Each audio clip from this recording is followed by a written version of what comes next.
on the Malaysian government to increase Sukuk issuance because it looks to offer a Sharia-compliant plan in January next year. But the good thing about having a large and majority investments by local funds, it creates a right-along effect.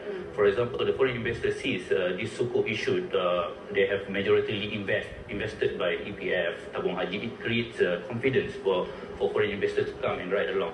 So that is why when you see the recent issuance by the government, besides the premiums, it was oversubscribed and it was well spread among the foreign investors from Europe, from USA and Middle East.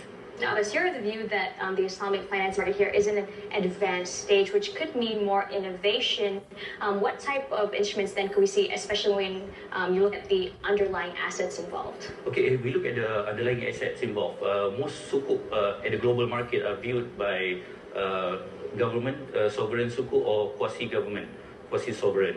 But in Malaysia, the market is quite well spread. The Sukuk avenue, Sukuk fundraising avenue, not only used by the government to raise funds from the domestic and the foreign market, but look at, we have a variety of assets being put under as underlying assets for Sukuk.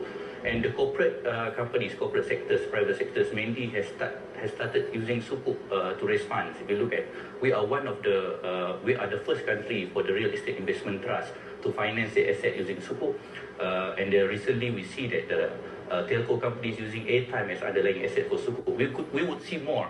This is endless as long as the market, the regulator gives strong support. There is a innovative thinking by the players, and also good adaptation by the Sharia committee within this country. And for corporate issuers, what kind of divergence might we see or arbitrage when it comes to issuing an Islamic debt versus a conventional debt? Okay, we have seen that this depends on the level, on the reputation, on the financial strength of the company.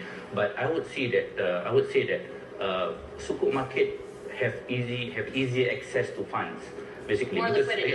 More liquidity, and for on-starts, there are more demands. But higher borrowing costs. Higher borrowing costs, but easier to raise funds, easy access to the market, because there is an excess of Sharia-compliant funds, but limited supply of good instruments for investment. It sounds like that might still be the story.